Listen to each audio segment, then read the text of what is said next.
So, like a lot of us, I've struggled with anxiety most of my life.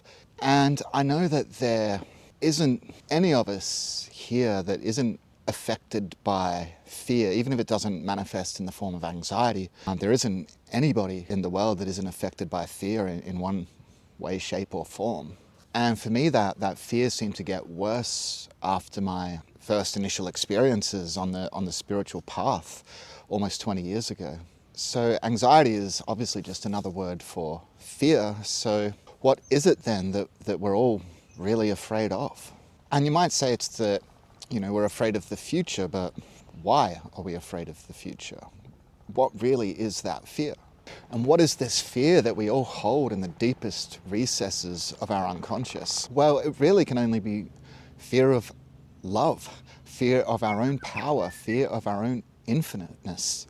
Or in other words, it's the fear of God. And as we are one with God, it's the fear of ourselves. And that fearful thought that we all had a long, long time ago, before even time existed, caused us to recoil in that fear and to recoil deeply into ourselves, to hide ourselves from our own greatness and our own infinite nature, our own power, to hide ourselves from ourselves. And so that one mind of which we're all a part buried itself deeply into its own unconscious. And this then gave rise to the ego mind. And the ego is designed only to deceive us of our true identity. And this ego mind went on to create the physical universe and everything that we see in the world and all of its infinite, seemingly separate parts and containers in order to create the illusion of separateness. So it divided itself into you, into me, into everything that we perceive through the body's eyes. And the fear of our true identity went completely unconscious, along with the memory of who we really are. And this fear, which can manifest itself in so many different ways, whether it's guilt, shame, unworthiness, whatever the case may be, that is what the ego uses against all of us. And it uses this fear to keep the illusion of separation going. And it uses this fear to place the guilt and the shame and everything else always outside of ourselves, to keep us constantly looking outwards so that we always perceive the problem to be something out there. And it's always something or somebody else. And so we don't look within. And we constantly look outside of ourselves for salvation. And we do that through careers, relationships, making the body appear better or stronger, whatever it is, or even God, as the world's religions all place divinity outside of ourselves, making us believe that we're some guilty sinner that isn't worthy of salvation. But no matter what it is, the ego constantly keeps us looking out there instead of within. But the world really is just a reversed thought, kind of like the upside down world in Stranger Things. And absolutely nothing in this world is what it appears to be.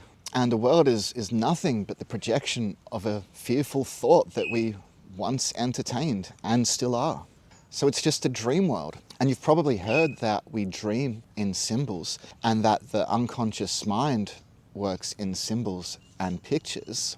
Well, this world and everything in it is a symbol. And it's just an outpicturing of our unconscious mind. Because it is the dream, and because all of this is a projection of the unconscious mind. Because everything that seemingly appears through your body's eyes is just a picture or symbol of what's going on within your unconscious. And you really can learn to translate these pictures and symbols through your experience. And you do that at first by realizing, accepting the world for what it is, a dream, and by accepting and becoming conscious of all of your fear. Because it's the unconscious fear that keeps the ego in control. So bringing it into consciousness is the only way to loosen the ego's grip.